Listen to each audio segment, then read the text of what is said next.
Bonjour, je me présente, je m'appelle Agnello de la Croce. Je suis d'origine brésilienne, Catalogne, un peu le Pérou et l'Afrique du Sud et un petit peu le Groenland. Là, je vais vous faire aujourd'hui la paella. Ça s'appelle la paella brésilienne. Alors, on met un petit peu d'huile, enfin un petit peu, beaucoup d'huile, on met un peu de tout, on met un peu toutes les sauces. Alors le guide Michelin, évidemment, on met un peu de vinaigre évidemment. Le guide Michelin, il m'a dit, alors ce qu'il faut mettre, c'est les macaronis. Pour une paella brésilienne, il faut des pâtes macaronis. Il faut bien passer. Voilà. Alors le guide Michelin, ils m'ont pas donné mon étoile, ils m'ont donné, là c'est le riz, hein. Le riz, il ne faut pas lésiner. Le riz, il faut beaucoup de riz.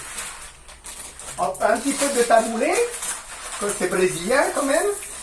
Alors le guide Michelin, il m'a donné qu'une demi-étoile parce que la pâte est gentille, parce qu'on rajoute un peu d'huile par-dessus quand même, hein, parce que des fois il n'y a pas assez, ça a du mal à cuire. Ensuite, on met la semoule, un peu de semoule, un petit peu de parmesan sucré. On peut rajouter des pâtes. Il faut pas mal de pâtes en fin de compte dans cette histoire-là. Là, c'est très important, c'est la petite légume qui vient de Tunisie, qu'il faut parsemer pour le petit goût. Ça sera très très bon.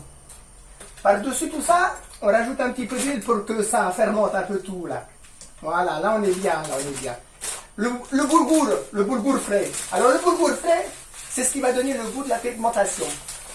Alors oui, le guide Michelin, il m'a donné qu'une demi-étoile parce qu'il m'a dit la préparation extraordinaire. Mais alors la dégustation, une horreur, une catastrophe. Mais c'est pas moi qui vais la manger. Ça, c'est pas moi qui vais manger ça. C'est mes voisins en dessous. Ça, c'est pour les voisins. Alors là, le petit chocolat de Pâques, parce que c'est Pâques, alors Brésil, qui dit Brésil, dit les œufs de Pâques qu'on met. Voilà, ça commence à bouillir là, ça commence à être bon là. On tasse un peu tout ça là.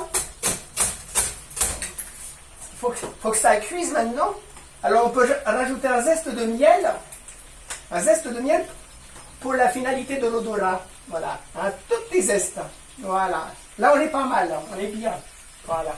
Les voisins ils vont se régaler parce que moi pour que je la goûte, alors là, c'est pas demain la veille. On met par contre quelques chips. Les chips donnent le goût extraordinaire aussi. Avec les macaronis. On n'a pas de fenouil, mais on peut faire. On rajoute un petit peu de vinaigre. Là, ça commence à cuire. Là, on met un peu de vinaigre là, pour bien tuer les voisins là. Que les voisins, ils sont tués. Alors, on rajoute un petit peu de pâte là. Alors, ce qui compte hein, pour faire la paella, c'est évidemment l'établi. L'établi doit être à peu près bien rangé et propre. Là, il est un peu propre. Mais c'est comme ça là. Et on termine par la fleur de guirlande. Voilà. Et là, on a une paella brésilienne.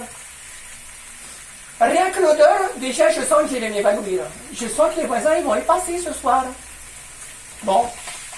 Voilà, je vous présente la fermentation de la paella. Ça s'appelle une paella brésilienne.